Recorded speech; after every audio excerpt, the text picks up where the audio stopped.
Iran বসে নেই। খবর হচ্ছে যুদ্ধবিরতির মধ্যে হামলার নতুন নতুন লক্ষ্যবস্তু ঠিক করেছে ইরান।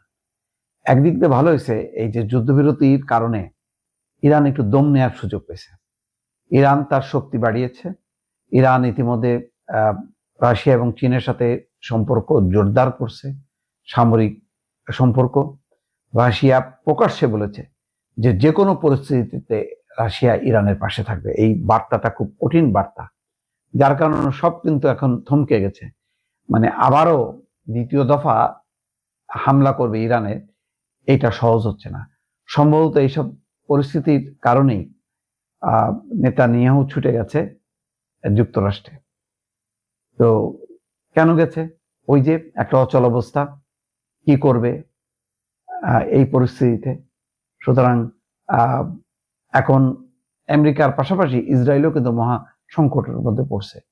কারণ তাদের কাছে খবর হচ্ছে এই যে ইরান আগের তুলনায় তার শক্তি আরো বাড়িয়েছে, এবং বলা হচ্ছে ক্ষেপণাস্ত্র তার যে খরচ হয়েছে এ পর্যন্ত, তার অল্প অংশ খরচ হয়েছে, অধিকাংশ ক্ষেপণাস্ত্র এখন অক্ষত আছে এবং সেগুলো টার্গেট ঠিক করছে এবং নতুন নতুন জায়গায় সেগুলি স্থাপন করা হচ্ছে। ইরানের সেনাবাহিনীর মুখপাত্র ব্রিগেডিয়ার জেনারেল মোহাম্মদ আকরামিনিয়া বলেছেন, যুক্তরাষ্ট্র এবং ইসরায়েলের আগ্রাসন বন্ধ থাকার সময়কালে ইরানের সামরিক বাহিনী তাদের লক্ষ্যবস্তুর তথ্য ভান্ডার হালনাগাদ এবং পুরোপুরি সমৃদ্ধ করেছে। একই সঙ্গে সামরিক সরঞ্জামের মানোন্নয়ন করেছে। ইরান পূর্ব সামরিক প্রস্তুতির মধ্যে অবস্থায় জানিয়েছে যে মঙ্গলবার এক টেলিভিশন অনুষ্ঠানে সেনাবাহিনীর মুখপাত্র বলেছে, সেনাবাহিনী এই যুদ্ধকে শেষ বলে মনে করছে না।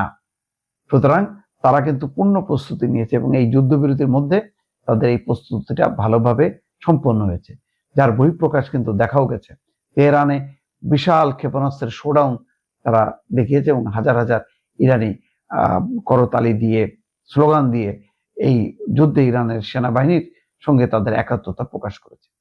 ব্রিগেডিয়ার আকরামিনিয়া বলেন, যুদ্ধ শুরুর পর থেকে যখনই লড়াই থেমেছে এবং যুদ্ধবিরতি কার্যকর হয়েছে, তখনই শত্রুপক্ষের ওপর অনাস্থার কারণে সেনাবাহিনী তাদের লক্ষ্যগুলো হালনাগাদ করা, লক্ষ্যবস্তুর তালিকা সম্পূর্ণ করা, প্রশিক্ষণ অব্যাহত রাখা এবং যুদ্ধকালীন অভিজ্ঞতা কাজে লাগানোর প্রক্রিয়া চালিয়ে গেছে।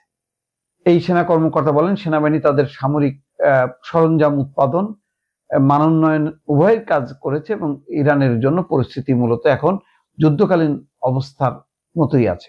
তাহলে এখন ওই যে কথাটা বলছে যে ইরান মনে করে না যে এই যুদ্ধ শেষ হয়েছে, এবং ইসরায়েলের প্রধানমন্ত্রী নেতানিয়াহু যে এখন যুক্তরাষ্ট্রে ট্রাম্পের কাছে যাবে, হয়তো ওইটাই অনুমতি নেওয়ার জন্য আবার হামলা করার জন্য, এবং আমেরিকা সহ।